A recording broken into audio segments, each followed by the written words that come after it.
Hey, welcome back to the channel, and in today's video, we're going to be taking a new look at DYLLF, since it's been quite a while since I looked at them, and in that time they've gone and merged with a whole nother company, as well as released a new definitive feasibility study for their main project. Let's dive right into it. So, on the Australian Stock Exchange, DYLLF trades with the ticker DYL. Being on the Australian Stock Exchange, obviously Australian dollars, it's going to be 54 cents per share, a market cap of $415 million, and a price per pound of $3.65. Now, on to over-the-counter exchanges in the US. DYLLF trades with the ticker DYLLF, and so that means in US dollars, they're currently trading with a share price of 34 cents. With a market cap of $258 million, giving them a price per pound of just $2.27 USD, which is quite low. Now, let's quickly take a look at some technical analysis for DYLLF. So, the 1-year chart here looks quite good. It has a descending wedge, which is generally a bullish pattern. And then on the 5-year chart, we can see we have pretty strong support around where uranium stocks jumped up in December of 2020. We can see we recently bounced off that, so just watch out if we fall below that line. Now, here's some highlights from their presentation, though you should go read the whole thing on your own. So right here we can see the market cap is obviously much lower today, but we still see a lot of cash, no debt, and very high insider ownership of about 5%. And their website also easily shows the exact identities of their top shareholders.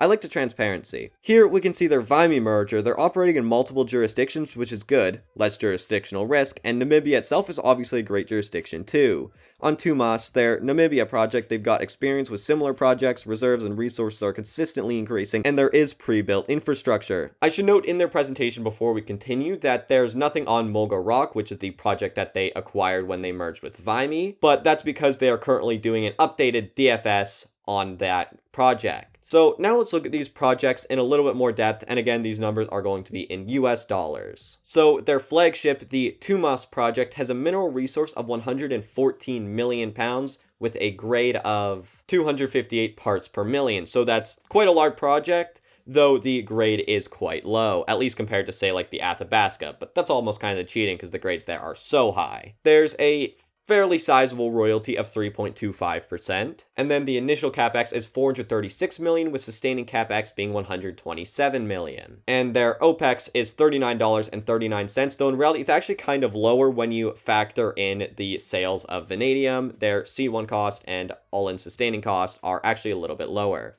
And their current timeline is that construction would take 2 years and that the mine would remain operational and producing for 22.25 years. And so this is a very recent DFS, so it's going to account for a lot of the inflation over the last couple of years, unlike most other studies you see on most other uranium projects. Therefore, the prices are going to be a lot more accurate, whereas most other projects, the real prices are actually a whole lot higher than what they say in the studies. And that's the case for DYLLF's other project here, Mulga Rock. Mulga Rock itself has a mineral resource a little bit smaller of 90.1 million pounds, so that's still a significant resource, with a much higher grade of 570 parts per million, though that is still low in the grand scheme of things. The royalty itself is quite high at 5%, and there's initial capex of $330 million, sustaining capex of $106 million, OPEX of $27.95 per pound, estimated construction of 2 years, and production would last for 15 years. And as we mentioned earlier, yeah, this is an older DFS, so it's not going to account for a lot of recent inflation. So in reality, all of these prices are actually going to be a lot higher. Chances are the OPEX might be closer to, say,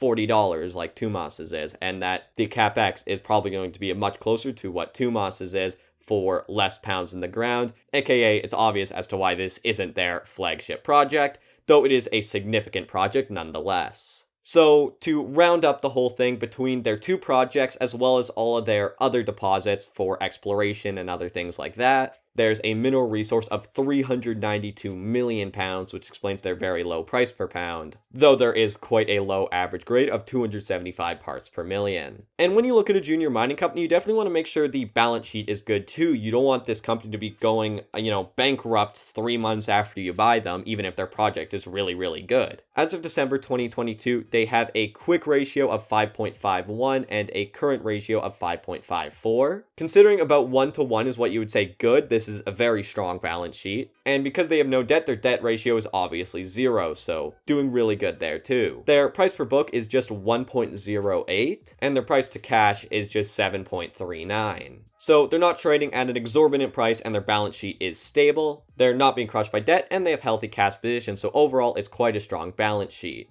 Now, finally on to the DCF. This is going to be a combination of both projects, so that does mean the costs, and upfront costs especially, are going to be much, much higher. Therefore, when we look at the DCF in this way, we're going to need to see some very high uranium prices for DYLLF to turn a profit. Though, once they start to become profitable, they get very profitable very fast. Now, I should also note there's going to be a 50% OPEX and CAPEX inflation, as well as a 10% discount rate when I'm looking at both projects. So this is especially unfair to Tumas. But that just means that these numbers are going to be very conservative. So the company's currently trading at 34 cents USD. So at current spot price, which is $53, they would be incredibly unprofitable with a share price given of negative $1.2. So at $60 uranium, the company remains unprofitable, being given a fair value of negative 86 cents. At $80 uranium, we see the company just sneak by with a profit, being given a fair value of 12 cents per share. So to be fairly valued at today's stock price, uranium prices would have to be $84.40, which would then give us a fair value of 34 cents for the stock. The price collapse in uranium stocks, of course, has been massive. DYLLF has been especially hard hit, down 55% since September of 2022. And yet, despite that, it still reads as being overvalued at current uranium spot prices. Well, it's kind of hard to say that, because when we look at price history, DYLLF does look dirt cheap, even if fundamentally it's like, still might technically be expensive. But before we rush to any conclusions, I think we still have to see how DYLLF stacks up to its peers. So subscribe, because I'll be doing a updated uranium stock value comparison very soon. Stay subscribed so you don't miss that. And of course, this is not financial advice. This is for entertainment purposes only. Do your own research. Thanks for watching, and I will see you next time.